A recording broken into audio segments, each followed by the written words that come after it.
अस्सलाम students, welcome to MS chemistry. हम पढ़ रहे हैं एफएससी पार्ट सेकंड का chapter number first, periodic classification of elements and periodicity. आज का जो हमारा टॉपिक है वो है families and blocks in periodic table. पीरियोडिक टेबल में टोटल कितनी फैमिलीज हैं और कितने ब्लॉक्स में डिवाइड किया गया एलिमेंट्स को पीरियोडिक टेबल में। ठीक हो गया। सबसे पहले बात करते हैं हम फैमिलीज इन पीरियोडिक टेबल। पीरियोडिक टेबल में टोटल कितनी फैमिलीज हैं। फैमिलीज में एलिमेंट्स को डिवाइड किया गया उनकी प्रॉपर्टीज के अकॉर्डिंग। जिस एलिमेंट्स की या सीरीज ऑफ एलिमेंट्स की या कह लें रोज ऑफ एलिमेंट्स की प्रॉपर्टीज सेम थी, उनको सेम एक फैमिली का नेम दे दिया। ठीक होगा। जैसे कि हमारे पास जो एक रो है लेंथेनाइड्स की रो है, 14 एलिमेंट्स हैं, उनकी अपनी प्रॉपर्टीज थी तो उनको लेंथेनाइड्स का नेम दे दिया। फिर एक्टिनाइड्स, इसी तरह ट्रांजिशन एलिमेंट्स, उसके बाद फिर दूसरे जो एलिमेंट्स थे उनकी प्रॉपर्टीज के अकॉर्डिंग उनको फैमिलीज का नाम दे दिया। ठीक हो गया। जैसे इसमें सबसे पहले बात करते हैं हम अल्कली मेटल्स की। अल्कली मेटल्स, कौन से ग्रुप को हम अल्कली मेटल्स कहते हैं? जो पहला ग्रुप है हमारे पास फर्स्ट ए ग्रुप, उसको हम अल्कली मेटल्स कहते हैं। अब इनको अल्कली मेटल्स कहते क्यों हैं? क्योंकि ये जब वाटर के साथ रिएक्ट करती हैं तो अल्कली बनाती हैं, बेस बनाती हैं, इसलिए इनको अल्कली मेटल्स का नाम दिया गया। कौन सा ग्रुप हमारे पास? जो ग्रुप है फर्स्ट ए। ठीक हो गया। इनको हम अल्कली मेटल्स कहते हैं। अल्कली मेटल्स कहते क्यों हैं? क्योंकि ये रिएक्ट करती हैं वाटर के साथ और बेस बनाती हैं। ठीक हो गया। इसलिए हम इनको अल्कली मेटल्स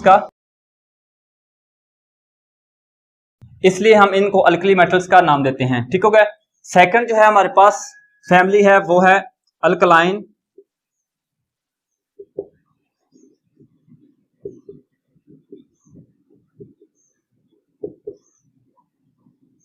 सेकंड है अल्कलाइन अर्थ मेटल्स। अब ये कौन सा ग्रुप है हमारे पास? ये सेकंड ग्रुप है पीरियोडिक टेबल में, इनको हम अल्कलाइन अर्थ मेटल्स कहते हैं। अल्कलाइन क्योंकि बेसिक होते हैं इसलिए हम इनको alkaline earth metals due to their presence in the earth crust, earth crust में पाई जाती हैं, इसलिए हम उनको अल्कलाइन अर्थ मेटल्स कहते हैं। इसमें हमारे पास जो सेकंड ग्रुप है, सेकंड ए ग्रुप जो हमारे पास आता है, इसमें ग्रुप नंबर सेकंड ए, ये हमारे पास अल्कलाइन अर्थ मेटल्स में आता है। उसके बाद बात करते हैं एक और फैमिली है जो बहुत ही इंपॉर्टेंट फैमिली है, वो है हैलोजन फैमिली।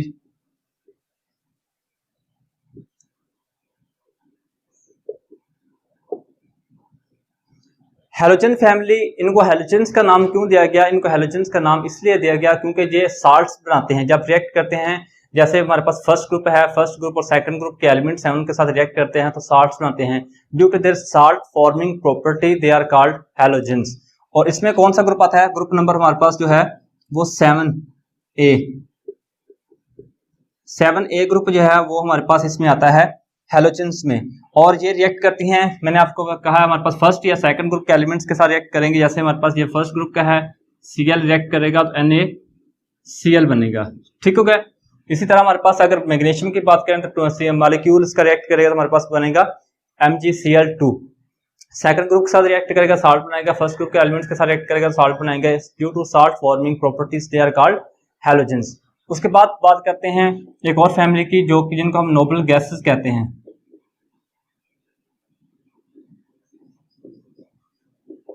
ये हमारे पास ग्रुप 8 है, 8A। ठीक हो गया। ग्रुप 8A, इनको नोबल गैसेस कहते हैं और ये पीरियोडिक टेबल में बिल्कुल राइट कॉर्नर पे लास्ट ग्रुप जो है ग्रुप नंबर 8, उसमें ये एग्जिस्ट करती हैं। और ये इनको नोबल गैसेस इसलिए कहते हैं क्योंकि ये इनर्ट होती हैं। इनर्ट मींस के ये रिएक्ट नहीं करती। इनके जो वैलेंस इलेक्ट्रॉन्स होते हैं, ये वैलेंस ऑर्बिटल्स होते हैं, वो बिल्कुल कंप्लीटली फील्ड होते हैं। इनमें कोई भी वैकेंट जो होता है वो स्पेस नहीं होती, इसलिए ये ना रिएक्ट करते हैं किसी के साथ। बहुत रेयर रिएक्ट करते हैं लेकिन बहुत रेयर रिएक्ट करते हैं, इसलिए उनको इनर्ट गैसेस का नेम भी देते हैं। जैसे रिएक्ट करते हैं, जैसे यहाँ पे देखें, ये हमारे पास Cl2। ठीक हो गया। सेकंड बात करते हैं, उसके बाद हमारे पास है, ये होगी नोबल गैसेस की बात। फिर हमारे पास मैंने शुरू में आपको बता दिया है जो हमारे पास लेंथेनाइड्स, एक्टिनाइड्स और उसके बाद ट्रांजिशन एलिमेंट्स, ये सारे हमारे पास यहाँ फैमिलीज वगैरह, इनको हम स्पेसिफिक नेम देते हैं। जैसे इन फैमिलीज का आप नेम देते क्यों हैं हम? ठीक हो गया। इन फैमिलीज को नेम आइडेंटिफाई करने के लिए एलिमेंट्स को हम इनको फैमिलीज का नेम देते हैं। मैंने आपको शुरू में बताया था एलिमेंट्स की जो सेम प्रॉपर्टीज होती हैं, जो एलिमेंट्स हैविंग सेम प्रॉपर्टीज, हम उनको एक ही फैमिली में रख देते हैं। जैसे अगर हम बात करते हैं अल्कली मेटल्स की तो हमें फौरन ज़हन में आता है कि जो हमारे पास फर्स्ट ग्रुप है पीरियोडिक टेबल में वो अल्कली मेटल्स का है। क्यों? क्योंकि वो अल्कली बनाती हैं वाटर के साथ रिएक्ट करके। उसके बाद बात करें, जैसे हम नाम लेंगे अल्कलाइन अर्थ मेटल्स का, तो हमारे पास जो पीरियोडिक टेबल में सेकंड ग्रुप है वो माइंड में आ जाएगा, क्योंकि हम उनको अल्कलाइन अर्थ मेटल्स कहते हैं।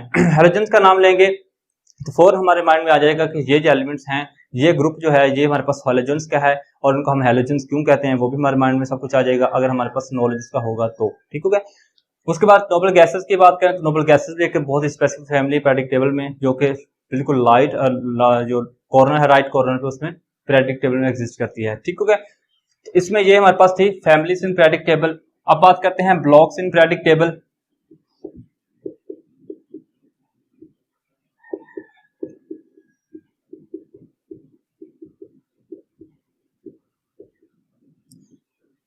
पीरियोडिक टेबल में एलिमेंट्स को ब्लॉक्स में डिवाइड किस बेस पे किया जाता है ये हम पहले डिस्कस करेंगे। ठीक हो गया। अब कोई भी एलिमेंट्स हम लें, उसकी इलेक्ट्रॉनिक कॉन्फ़िगरेशन लिखें तो उसके कुछ इलेक्ट्रॉन्स होते हैं, और या कह लें कि जो उसका वैलेंस ऑर्बिटल होता है, वैलेंस सबशेल जो होता है, वो पार्शियल फील्ड, हाफ फील्ड या कंप्लीट फील्ड, तीन कंडीशंस हैं। या क्या होगा, वो कंप्लीटली फील्ड होगा, या हाफ फील्ड होगा, या क्या होगा, पार्शियल फील्ड होगा। ठीक होगा। अब उसके अगर वो ऑर्बिटल्स बिल्कुल कंप्लीटली फील्ड है, वो तो नोबल गैसेस में चल जाएगा या इनर्ट हो जाएगा, उसको हम कहेंगे कि वो हमारे पास जो है रिएक्ट नहीं करता, इनएक्टिव है। उसके बाद अगर वो पार्शियल फील्ड है या हाफ फील्ड है तो फिर वो रिएक्ट करेगा, बॉन्डिंग बनाएगा किसी और एलिमेंट के साथ। ठीक हो गया।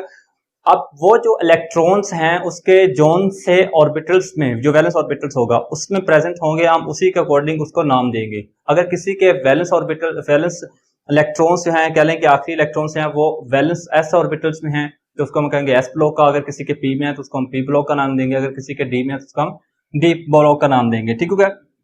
तो 4 ब्लॉक्स हैं पीरियोडिक टेबल में।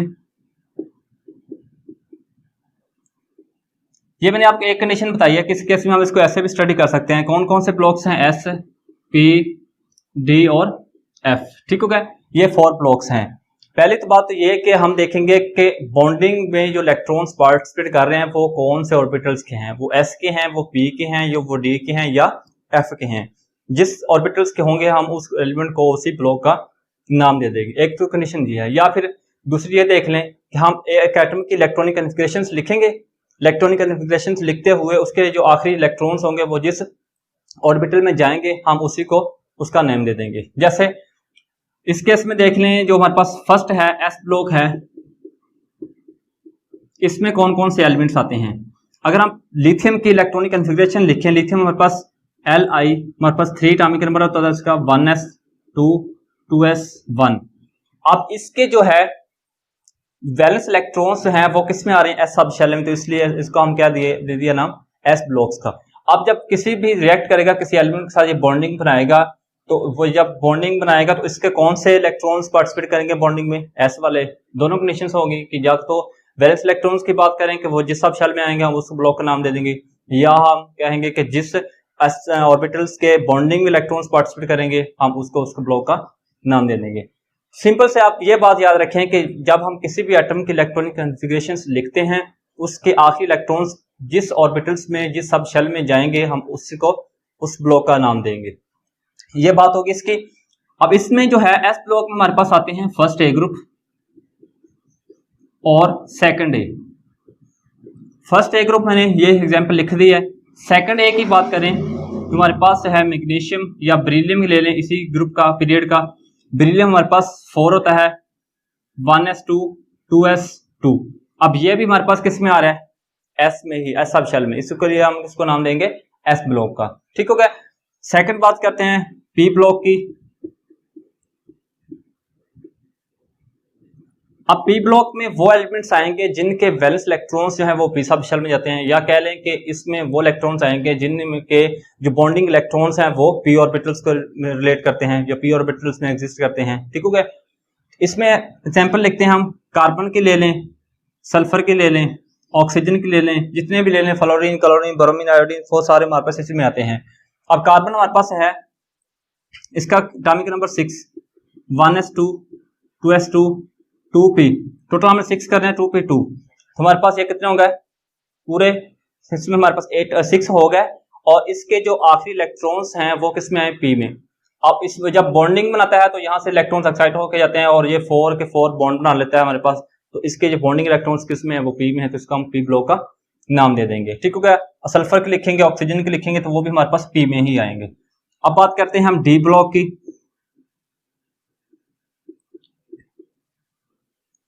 डी ब्लॉक में वो एलिमेंट्स आएंगे जिनके बॉन्डिंग इलेक्ट्रॉन्स या जिनके वैलेंस इलेक्ट्रॉन्स हैं वो डी ऑर्बिटल्स में आएंगे, डी सब शेल में आएंगे, उनको हम डी ब्लॉक का नाम देंगे। इसमें हम एग्जांपल लिख लेते हैं, आयरन के लिख लेते हैं। Iron 6 1s2 2s2 2p6 3s2 3p6 4s 2 3d6।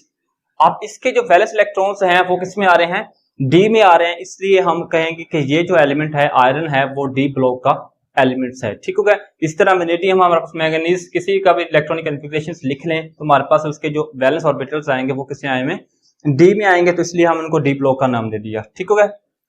Last पे हमारे पास है एफ ब्लॉक। इसमें वो एलिमेंट्स आएंगे जिनके एटॉमिक, जिनके कह लें वैलेंस इलेक्ट्रॉन्स हैं या बॉन्डिंग इलेक्ट्रॉन्स हैं वो एफ में आते हैं, तो उसको हम एफ ब्लॉक का नाम दे देंगे। जैसे हमारे पास लेंथेनाइड्स है, लेंथेनाइड्स हमारे पास 57, एक्टिनाइड्स, वो हमारे पास इस तरह उनके इलेक्ट्रॉनिक कॉन्फ़िगरेशंस लिखेंगे। उनके जो आखिरी शेल्स हों, आखिरी इलेक्ट्रॉन्स होंगे वो किस में आएंगे, एफ सब शेल में आएंगे, एफ ऑर्बिटल्स में आएंगे। हमने उसको क्या नाम दिया, एफ ब्लॉक का। एफ ब्लॉक में हमारे पास 2 सीरीज आती हैं, एक आती है लेंथेनाइड्स, दूसरी एक्टिनाइड्स। दोनों में 14 एलिमेंट्स हैं, टोटल हमारे पास 28 एलिमेंट्स वो बनते हैं और उनको हम एफ ब्लॉक का नाम देते हैं और पीरियोडिक टेबल में बिल्कुल नीचे वो एग्जिस्ट करते हैं। ठीक हो गया। उनको पीरियोडिक टेबल में बिल्कुल नीचे रखा गया है। तो ये कंसेप्ट था फैमिलीज का और ब्लॉक्स का कि पीरियोडिक टेबल में टोटल कितनी फैमिलीज हैं, उनको हम आइडेंटिफाई कैसे करते हैं, ब्लॉक्स कितने हैं और हम एलिमेंट्स को ब्लॉक्स में डिवाइड क्यों किया।